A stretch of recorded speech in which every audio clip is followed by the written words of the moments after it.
Iddoon ati har'a jirtu bakka ati boru itti argamtu miti. Guyyaan hundumtuu carraa guddaa fi sadarkaa guddinaa koo kan dabalanidha jedhi yaadi. Kisaaraa yaada keessa hin seenin. Salphina akka ulfinaatti hin fudhatin. Hin yaadda'in. Dukkanni kee har'aa itti hin fufu.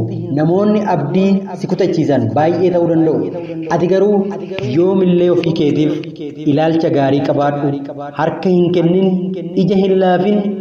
Hunda hin sodaatin. Gadda boodatti si deebisu keessa hin seenin. Nama borii akka taate hin dagatin.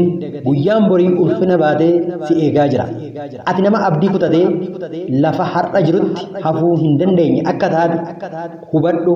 Baga addunyaan nama akka keetii qabaate. Si malee addunyaan guutuu miti. Hir'inni kee addunyaa kana baay'ee boodatti hambisa. Iddoon ati har'a jirtu bakka ati boru itti argamtu miti. Namni cimaan yeroo hunda cimina nama dhugaa ba'a. Fakkeenya godhata. Namni dadhabaan garuu yeroo hunda dogoggora xiqqoo nama irra barbaaduu fi dadhabbina namaa haasa'uun yeroo isaa guba. Ati isa keessa jirta. Yaa namana waa'ee namaa haasa'uun jireenya kee keessa daqiiqaa tokko gubuu irra waa'ee kee sekondii tokko yaadutu bu'aa siif qaba.